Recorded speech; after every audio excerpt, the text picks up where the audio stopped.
pemukiman itu rata-rata adanya itu mencari titik air. Tapi sekarang kita mengikutinya dengan yang kita sebut program Kampung Iklim, yaitu program di mana masyarakat kegiatan-kegiatannya itu menyesuaikan dengan kondisi-kondisi ramah lingkungan. Sedikit mungkin menahan tidak membuat hal-hal yang membuat karbon itu keluar.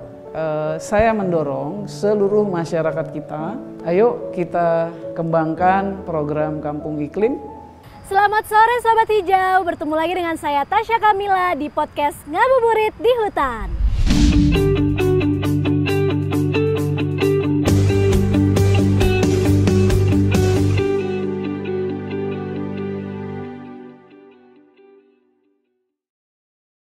Sobat Hijau, ngerasa nggak sih belakangan ini tuh cuaca agak-agak kurang menentu gitu. Kadang panas banget tuh kalau siang, terus kalau udah mulai sore hujan deras banget. Kadang-kadang ada beberapa daerah yang juga kebanjiran.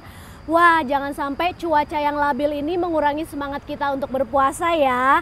Semoga amal ibadah kita diterima oleh Allah Subhanahu wa Ta'ala dan tentunya kita diberikan kesehatan selalu. Dan tentunya Sobat Hijau, dalam proses produksi syuting podcast Ngabuburit di Hutan ini, kami sudah menerapkan prosedur protokol kesehatan untuk pencegahan penularan COVID-19. Nah Sobat Hijau, tadi kan aku sempat ngomongin soal cuaca yang gak menentu. Seperti yang di episode sebelumnya udah kita sempat obrolin juga nih, ternyata cuaca ekstrim ataupun cuaca yang tidak menentu itu merupakan salah satu dampak dari perubahan iklim loh Sobat Hijau. Makanya hari ini kita bakalan ngobrolin soal pengendalian perubahan iklim dalam tema Hadapi Perubahan Iklim, Millennials Bangun Proklim. Pastinya hari ini Tasya nggak sendirian, kita ditemenin sama narasumber yang memang udah punya aksi dan juga punya pengetahuan soal tindakan dalam mengurangi, menangani dan juga mengendalikan perubahan iklim. Sudah ada Cynthia Kirana, Miss Earth 2019. Halo Sobat Hijau dan juga halo Kak Tasya. Hai Cynthia, apa kabar? Baik, Kak Tasya apa kabar? Baik, alhamdulillah. Dan tentunya ada Mbak Marlina dari Kementerian Lingkungan Hidup dan Kehutanan yang bekerja memperkuat aksi lokal pengendalian perubahan iklim melalui program Kampung Iklim atau Proklim. Halo Sobat Hijau. Halo Mbak Cynthia, Mbak Tasya. Halo. Relax aja Mbak, ini kita ngabuburit doang kok, ngobrol-ngobrol aja, walaupun ngobrol santai tapi tentunya tetap berfaedah ya Sobat Hijau.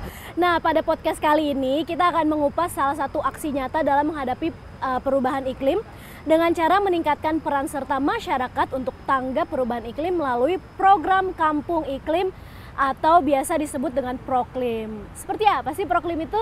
Yuk kita simak dulu tayangan berikut ini. Program Kampung Iklim, Gerakan Nasional Pengendalian Perubahan Iklim di tingkat tapak berbasis komunitas. Sadarkah kita akan kecenderungan bencana yang semakin sering terjadi? Sejak beberapa dekade terakhir, kecenderungan bencana di Indonesia semakin meningkat. Didominasi oleh bencana terkait iklim dan cuaca ekstrim atau hidrometeorologi seperti banjir, puting beliung, longsor, kebakaran hutan, dan kekeringan. Ada beberapa faktor yang menyebabkan kecenderungan bencana meningkat. Sebagian besar disebabkan kerusakan dan penurunan kualitas lingkungan akibat aktivitas manusia. Misalnya seperti kritisnya daerah aliran sungai, pertumbuhan penduduk, urbanisasi, masalah tata ruang, dan perilaku masyarakat yang belum mencerminkan kepedulian untuk menjaga lingkungan. Makin diperburuk dengan perubahan iklim yang terjadi akibat pemanasan global. Seperti yang kita tahu, pemanasan global terjadi akibat meningkatnya emisi gas rumah kaca yang dihasilkan dari berbagai aktivitas manusia. Kementerian Lingkungan Hidup dan Kehutanan mengajak seluruh elemen masyarakat untuk ikut berperan aktif karena individu dan masyarakat merupakan kunci utama dalam hal pengurangan risiko bencana hidrometeorologi. Salah satu strategi KLHK adalah memperkuat kapasitas adaptasi dan mitigasi perubahan iklim di tingkat tapak berbasis komunitas melalui pelaksanaan program Kampung Iklim. Undang-undang menegaskan bahwa masyarakat memiliki hak dan kesempatan yang sama dan seluas-luasnya untuk berperan aktif dalam perlindungan dan pengelolaan lingkungan hidup. Masyarakat harus meningkatkan kepedulian terhadap perubahan iklim dan dampaknya yang dapat mengancam berbagai aspek kehidupan. Proklim melibatkan peran aktif masyarakat untuk menghadapi dampak perubahan iklim dan untuk menerapkan pola hidup rendah emisi gas rumah kaca. Proklim dapat dikembangkan pada wilayah administrasi minimal setingkat rukun warga atau dusun dan maksimal setingkat kelurahan atau desa atau wilayah lain yang setara seperti kampung adat. Selain itu, kampung iklim dapat juga dibentuk di wilayah yang masyarakatnya telah melakukan upaya adaptasi dan mitigasi secara berkesinambungan seperti perguruan tinggi, pesantren, dan paroki. Bagaimana cara mewujudkan proklim? Proklim dapat dilaksanakan oleh kelompok masyarakat yang sudah ada di lokasi setempat dan berperan sebagai kelompok kerja.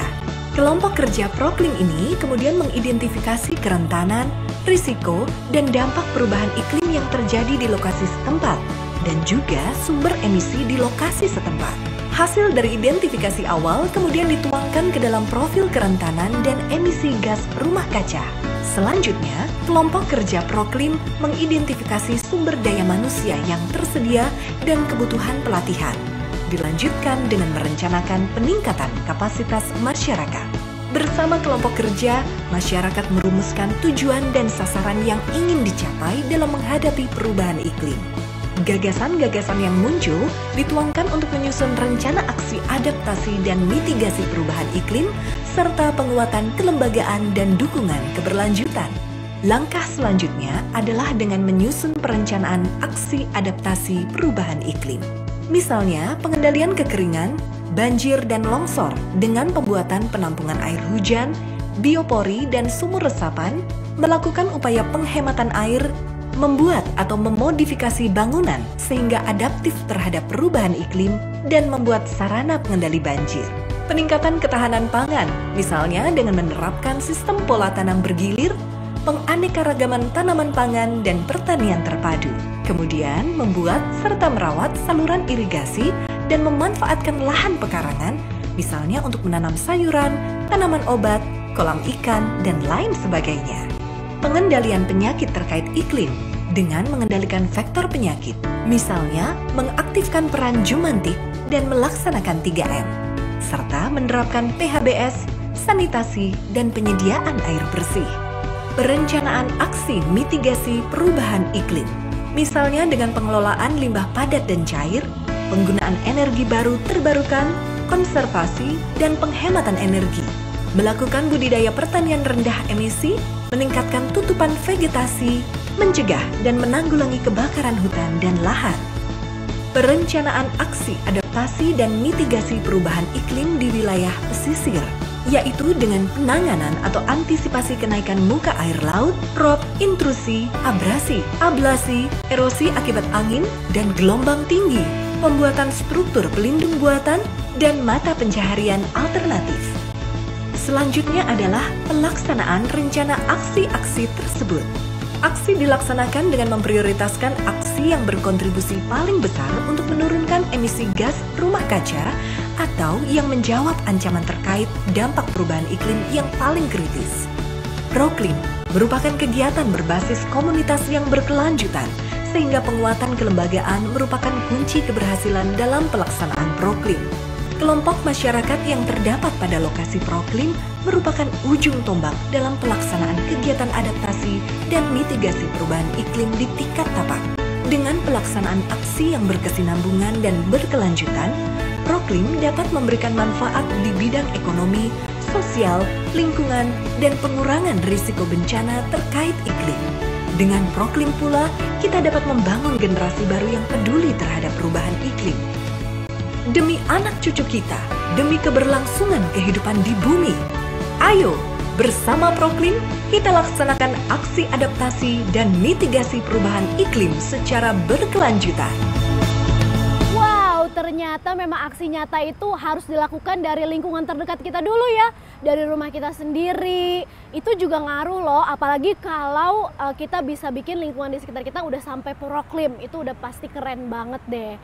Sekarang kita ngobrol-ngobrol yuk sama narasumber kita. Yang pertama, aku mau ngobrol dulu nih sama Cynthia, seorang Miss Earth. Pastinya di rumah udah mulai menerapkan green living dong ya. Boleh dijelasin nggak ke Sobat Hijau kira-kira gerakan apa aja sih atau kebiasaan ramah lingkungan apa aja sih yang udah kamu terapkan di rumah?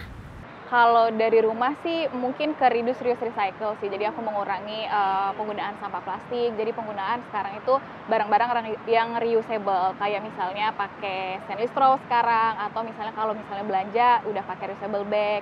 Kayak gitu-gitu sih yang memang apalagi mungkin generasi milenial yang nonton bisa lakuin ini ya kan kata Tasya di rumah dan mudah gitu dilakukan sehari-hari gitu.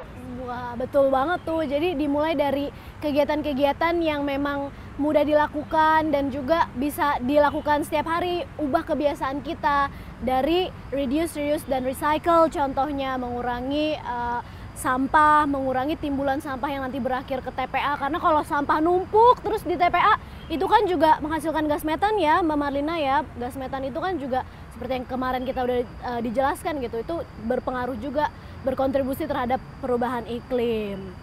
Sekarang aku mau tanya ke Mbak Marlina nih, tadi kan kita udah sempat nonton sedikit nih tentang Proklim, boleh dijelasin lagi nggak sih sebenarnya Proklim itu tuh apa sih? Baiklah, saya akan menjelaskan ya. Proklim itu adalah kegiatan yang diinisiasi oleh Kementerian Lingkungan Hidup. Kegiatan tersebut itu mengajak masyarakat atau pihak lainnya untuk berkontribusi melakukan upaya adaptasi dan mitigasi di tingkat tapak seperti itu gambar umumnya. Dan kalau untuk Proklim sendiri itu Proklim kalau didengar seperti kata bunyinya seperti program kampung iklim yang kegiatannya itu dilakukan di kampung ya. Tapi sebenarnya tidak seperti itu. Proklim itu bisa dilaksanakan di wilayah perkotaan, pegunungan maupun di pesisir. Jadi nggak mesti desa aja ya, tapi di perkotaan pun juga bisa. Di wilayah pesisir ataupun pegunungan juga bisa gitu kan. Kalau kayak aku kan tinggalnya di apartemen gitu ya, bisa juga jadi Proklim jadi wilayahnya. Kalau Proklim itu ada penggeraknya ya, berupa kelompok masyarakatnya. Jadi harus ada kelembagaan yang menggerak sebagai penggerak dalam kegiatan tersebut. Oke, jadi prosedurnya kayak gimana tuh Mbak? Jadi Proklim itu ada kelembagaannya ya, atau kelompok masyarakat. Oke, itu bentuknya organisasi kah, organisasi mungkin bisa yang digunakan itu bisa kelompok bank sampah atau kelompok-kelompok lingkungan yang lain yang ada berada dalam suatu lokasi tersebut. Nah, jika mereka gitu, jadi kayak ibu-ibu penggerak PKK RT 04 misalkan kayak gitu. Oh iya, bisa dilibatkan ya? Bisa dilibatkan bisa, juga. Sobat Hijau, lanjut. Terus nanti ketika mereka punya kelembagaan itu, mereka juga melakukan aksi adaptasi mitigasi perubahan iklim di lokasi. Jadi aksi adaptasi dan mitigasi perubahan iklim. Gimana tuh adaptasi dan mitigasi? Maksudnya apa sih? Oh gini, kalau adaptasi itu merupakan suatu upaya untuk menyesuaikan diri terhadap dampak atau akibat yang ditimbulkan terjadinya perubahan iklim bumi. Seperti itu contoh ringannya ya, ketika kita musim kemarau atau ketika kita kepanasan, pasti kita beradaptasi dengan menggunakan kipas angin. Contoh kecilnya aja, kalau kita kedinginan kita bisa menggunakan jaket. Jadi seperti itu aja contoh kecil-kecilnya. Oke, jadi kalau adaptasi adalah upaya yang manusia lakukan untuk bisa beradaptasi dengan iklim yang sudah mulai berubah. Misalkan kayak jadi semakin panas, atau di wilayah-wilayah tertentu mungkin ada yang ekstrim juga ya, jadi semakin dingin. Gimana aksi-aksi kita dalam beradaptasi dari dampak-dampak perubahan iklim tersebut. Oke, kalau mitigasi seperti apa? Kalau mitigasi itu yaitu upaya untuk mengurangi gas rumah kaca atau GRK dari sumbernya. Ya, kita tahu sendiri ya, gas rumah kaca itu kan penyebab terjadinya panas bumi meningkat yang berdampak terhadap perubahan iklim seperti itu. Oke, jadi aktivitas-aktivitas yang mengurangi emisi karbon atau emisi gas rumah kaca. Mungkin satu kampung itu atau satu wilayah itu udah melakukan efisiensi energi gitu ya, sehingga karbon footprintnya tuh menurun. Itu juga termasuk ya kegiatan-kegiatan yang masuk ya ke dalam Proklim itu. Contoh kegiatan lainnya apa sih mungkin yang biasanya dikembangkan di wilayah-wilayah? Kayak gini, salah satu sumber emisi gas rumah kaca juga kan kayak penumpukan sampah organik. Jadi kalau untuk aksi mitigasi di dalam kegiatan program itu mereka melakukan pengomposan, pengurangan penggunaan pupuk kimia dengan menggantinya dengan menggunakan pupuk organik yang mereka buat sendiri dari pengomposan Seluas tersebut. apa sih wilayah yang dinyatakan sebagai proklim itu? Kalau proklim sendiri wilayah administrasinya untuk wilayah minimal untuk minimal setingkat RW atau dusun dan maksimal setingkat kelurahan atau desa. Oke, jadi minimal itu Terus, RW atau dusun, RW atau dusun, maksimalnya kelurahan atau desa. Wah, bisa dong ya, berarti aku kan tinggal di apartemen tuh ada beberapa tower tuh ya. Itu kan udah satu RW sendiri. Kalau mau bikin jadi apartemen proklim boleh tuh ya? Boleh saja. Boleh banget. Kebetulan aku juga soalnya di Sobat Hijau pernah bantuin satu desa di Sumba Timur untuk mereka itu pengen banget menjalankan proklim gitu. Jadi aku waktu itu pas aku lagi kuliah di Amerika sempat datang ke desa tersebut sama teman-teman aku dari Columbia University. Kita ngembangin fasilitas produksi biodiesel. Jadi tujuannya adalah untuk membangkitkan listrik secara ramah lingkungan. Jadi bisa tuh, itu contoh ide-ide ya. Mungkin sekarang Sobat Hijau udah mulai terbesit ya. Aha, aku mau nih ya jadi tim penggerak proklim nih di wilayah aku gitu kan. Apa aja ya kira-kira kegiatan yang bisa dilakukan gitu. Nah tadi udah sempat dibahas juga tuh kayak misalkan pengelolaan sampah. Terus kegiatan menanam juga nggak termasuk? Masuk ke kegiatan mitigasinya. Untuk kegiatan proklim sendiri itu ada kegiatan adaptasi dan mitigasinya. Untuk adaptasinya itu berupa kegiatan penanggulangan resiko kekeringan, banjir dan erosi. Itu biasanya contoh kegiatan yang dilakukan di lokasi tersebut seperti membuat sumur resapan, biopori, terus menjaga matahari itu untuk lokasi proklim di wilayah pedesaan. Kalau perkotaan ada beda lagi. Terus penganeka-ragaman taman pangan, ketahanan pangan berupa penganeka-ragaman taman pangan, pemanfaatan lahan pekarangan. Biasa kan ibu-ibu itu kan sayang ya punya halaman yang luas. Kalau di proklim itu mereka manfaatkan, biasa mereka menanam tanaman tabu lampot, tanaman buah dalam pot atau apotek hidup. Betul banget tuh. Wah kalau sekarang kan lagi ngehits tuh ya. Kamu juga ikutan nggak? Iya, ikutan nanam ya. Plant care is self care katanya ya. Sekarang banyak banget nih plant moms di luar sana atau plant dads gitu di luar sana yang anak-anak di rumahnya adalah tanaman gitu. Itu kalau misalkan dilakukan bersama-sama tetangga, terus atau enggak di satu wilayah itu ada taman khusus gitu ya untuk orang-orang nanam, itu bisa jadi proklim juga tuh. Cynthia, kamu ada ide nggak sih gimana ya caranya kita bisa ngajak tetangga-tetangga semua gitu biar ikutan yuk bikin wilayah yang kita tinggali ini jadi wilayah proklim. Ada ide nggak buat Sobat Hijau nih yang lagi pada mikir? Mungkin sebenarnya harus dimulai dari satu rumah dulu ya Kak Tasya ya, entah itu anaknya yang mungkin generasi milenial juga sama kayak aku gitu, jadi dia penggeraknya, kemudian ngajak orang tuanya, dan akhirnya mungkin orang tuanya ngajak tetangga-tetangganya juga, akhirnya kan bisalah satu kampung itu menjadi proklim gitu. Walaupun sebenarnya proklim itu bukan yang mungkin orang ngiranya proklim adalah kampung gitu ya, kayak mungkin di sekelas apartemen seperti kata Tasya mungkin tadi mikirnya nggak bisa gitu. Ternyata Cynthia juga baru tahu hari ini dari Mbak Marlina, ternyata proklim itu kita bisa lakuin di mana aja, walaupun sekelas apartemen, walaupun misalnya kos-kosan ya kan. Sekarang anak-anak yang dengan kegiatan-kegiatannya yang mudah bisa dengan menanam juga ya. Jadi mungkin dimulai dari satu rumah, satu unit atau satu kamar dulu sampai akhirnya dia ngajak-ngajak lain, mungkin itu akan bisa menjadi satu kesatuan komunitas proklim. Setuju banget ya, balik lagi dari kita sendiri. Kalau kita udah terbiasa melakukan hal-hal yang ramah lingkungan, yang bisa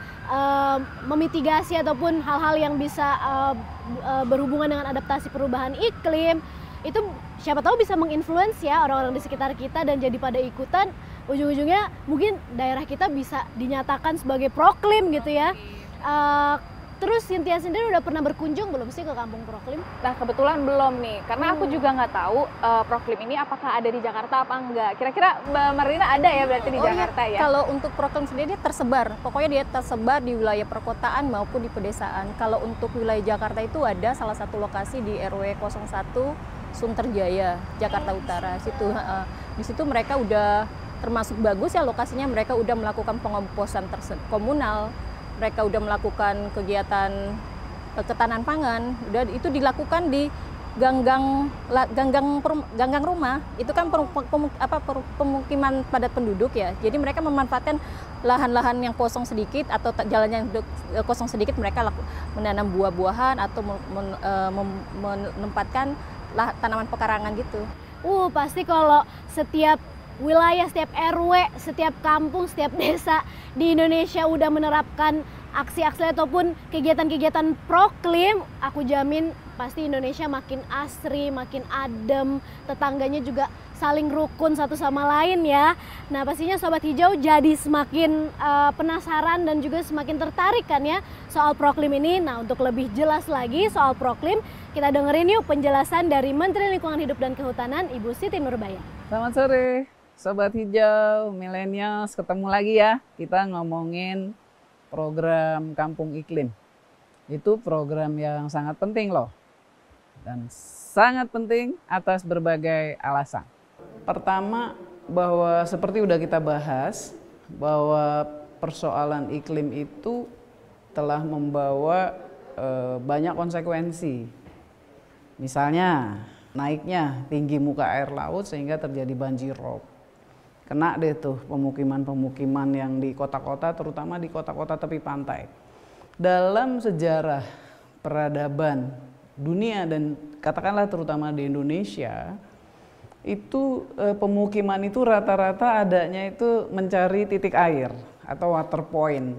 Oleh karena itu dalam catatan kita 40% wilayah pemukiman Indonesia itu adanya di tepi-tepi perairan. Jadi ada di tepi sungai-sungai besar, ada di tepi laut dan lain-lain.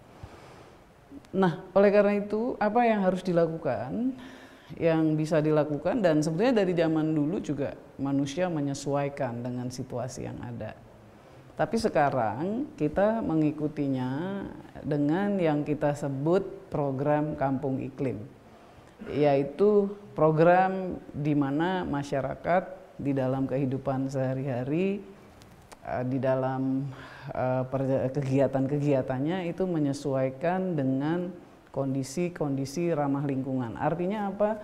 Artinya mengurangi sedikit mungkin menghasilkan karbon atau menahan tidak membuat hal-hal yang membuat karbon itu keluar. Nah, caranya tanam pohon, kemudian sampah-sampah itu dirapihin. Jadi pola-pola seperti ini menjadi penting karena apa? Karena ada di tengah-tengah masyarakat, dan menurut saya kita dari yang muda sampai yang tua pasti ada di tengah pemukiman itu dan pasti sebetulnya bisa berbuat di situ.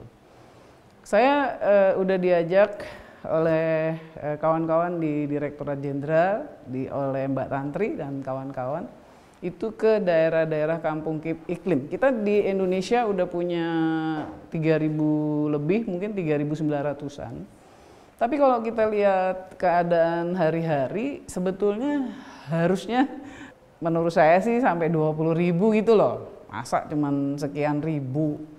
Kenapa? Karena kan tadi kan udah dibilang bahwa 40% pemukiman kita ada di wilayah perairan atau mencari water point, mencari titik-titik dekat air. Di Indonesia ada kurang lebih 80.000 desa. Kalau 40% berarti 40.000. Oke lah, jangan 40%, kita bikin aja 10.000, 20.000 kampung-kampung iklim, program kampung iklim. Menarik sekali, mudah-mudahan tadi udah kelihatan contoh-contohnya. Atau ayo mari kita ke lapangan, kita lihat, dan habis itu kita bikin sendiri. Macam-macam polanya, ada yang bersihin sampah, ada yang sampahnya didaur ulang, ada yang bikin lorong hijau, ada namanya lorong garden, ada namanya lorong hijau produktif. Di kampung-kampung itu, di jalan-jalan kecil itu ditanemin di pot pohon buah-buahan. Itu sangat bermanfaat. Jadi saya kira saya mendorong seluruh masyarakat kita, ayo kita kembangkan program Kampung Iklim, dan Sekarang KLHK sedang mengusahakan bersama kawan-kawan di BUMN untuk terus mengembangkan kampung iklim, karena di situ justru masyarakat kemudian bisa jadi produktif. Bayangin ya, kalau sampahnya didaur ulang kan jadi rapi, karbonnya jadi nggak perlu ada, nggak perlu banyak gitu masuk ke atmosfer. Nah di sisi lain kalau dia rapi-rapiin, didaur ulang, bisa jadi produktif. Bisa jadi misalnya kertas dirapi-rapiin, bisa jadi plastik dan lain-lain, plastiknya dicek, dipilih, dirapihin. Jadi bisa produktif. Oleh karena itu, mari Sobat Hijau, milenials, generasi muda, yuk kita liatin yuk kampung-kampung di tempat kita. Ayo kita dorong menjadi program Kampung Iklim. Oke, itu ya. Tadi kira-kira ya seperti itulah situasinya. Mari kita bangkitkan program Kampung Iklim. Terima kasih, selamat sore, selamat buka puasa ya. Terima kasih Bu Menteri atas penjelasannya. Tentunya emang kegiatan Proklim ini harusnya kita nih yang milenial ini yang dukung supaya wilayah tempat kita tinggal itu semakin nyaman, semakin sehat, semakin adem lagi untuk kita huni, untuk diri kita sendiri ataupun anak cucu kita kelak. Aku pengen balik lagi nanya ke Mbak Marlina nih, kalau Proklim sendiri ada targetnya nggak sih? Seberapa besar tuh targetnya? Kalau untuk Proklim itu target yang disampaikan oleh Bapak Presiden Republik Indonesia itu sampai dengan tahun 2024 yaitu sebanyak 20.000 lokasi Proklim. Itu seperti itu, dan itu juga ya termasuk banyak juga ya. Tapi kita sejauh ini kita masih terus melakukan koordinasi dan dengan berbagai pihak, entah itu dari Pemda, pemerintah daerah, dunia usaha dan juga LSM dan perguruan tinggi. Kami terus melakukan itu. Ada nggak sih strategi khusus untuk mencapai target tersebut, Mbak? Strategi khusus mungkin kita masih sejauh ini kita melakukan pendekatan ya, pendekatan terhadap masyarakat, memperkenalkan program itu apa, tentang terus dampak-dampak apa yang manfaat apa yang dilaksanakan Proklim seperti itu. Seperti aja sih sejauh ini kita melakukan edukasi lingkungan melalui media ya, seperti itu. Oke, Sobat Hijau setuju nggak kalau di wilayah tempat tinggal kalian dijadikan Proklim? Yang setuju ayo coba komen di bawah, kira-kira apa aja nih kegiatan yang mau kalian idekan untuk dilakukan di wilayah kalian tinggal supaya wilayah tersebut bisa jadi Proklim. Cynthia, gimana sih cara milenial, anak-anak muda mendukung Proklim ini? Kalau untuk generasi milenial mungkin ke sosial media dulu ya kali ya Kak Tasya. Apalagi pandemi kayak gini, orang-orang apalagi generasi milenial sekarang banyak kan buka sosmed ya sekarang gitu, karena mungkin kebanyakan di rumah juga. Mungkin dengan posting foto-foto atau share foto-foto tentang Proklim. Kayak gimana sih foto yang dimaksud dengan Proklim itu, seperti apa bentuknya, mungkin atau informasi apa aja yang bisa dilakukan generasi milenial di rumah gitu, yang bisa dilakukan berkaitan dengan Proklim. Atau bahkan Proklim ini kan juga punya channel YouTube-nya ya Mbak Marlina ya, mungkin juga bisa Instagram-nya juga ada, mungkin diposting mengenai itu sehingga generasi milenial juga bisa aware, oh ternyata ada Proklim gitu, oh ternyata orang tahu Proklim itu apa, akhirnya sudah tahu aksinya seperti apa, mungkin mereka akan melakukan aksi nyata gitu bersama komunitas-komunitasnya atau tetangganya. Mungkin itu sih Kak yang. Oke, jadi dari sosial medianya dulu nih dipakai buat hal-hal yang berfaedah ya, kayak cari informasi soal Proklim, terus juga kalau ngelihat kegiatan-kegiatan yang memang mendukung aksi mitigasi ataupun adaptasi perubahan iklim, ya udah mungkin bisa di-share juga di sosial media, siapa tahu jadi semakin banyak yang terinspirasi dan tergerak untuk menata kampungnya, desanya, wilayah tempat tinggalnya menjadi Proklim. Wah, Sobat Hijau, menarik banget ya bahasan kita di Ngabuburit di Hutan kali ini, bahwa ternyata aksi nyata untuk pengendalian perubahan iklim itu harus dimulai dari diri kita sendiri, harus dimulai dari kampung kita sendiri. Upaya bersama menjaga kelestarian alam itu tentunya tidak lepas dari perintah Allah Subhanahu wa Ta'ala seperti yang tertuang dalam surat Al-A'raf ayat 130.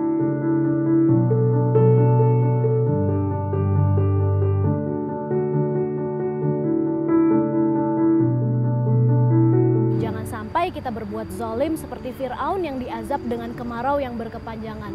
Nauzubillahi min zalik. Wah Sobat Hijau, nggak kerasa ya, ini udah hampir waktunya berbuka puasa nih. Marlina dan Cynthia, terima kasih juga atas waktunya buat Mbak Marlina dan Cynthia udah bergabung di Ngabuburit di Hutan. Dan Sobat Hijau, terima kasih juga kalian telah bergabung. Udah waktunya nih untuk Tasya, Mbak Marlina dan Cynthia pamit. Terima kasih semuanya. Semoga kita menjadi semakin semangat lagi ya untuk mendukung Proklim atau program Kampung Iklim. Bumi kita hanya satu, ayo kita jaga. Sampai jumpa Sobat Hijau. Bye-bye.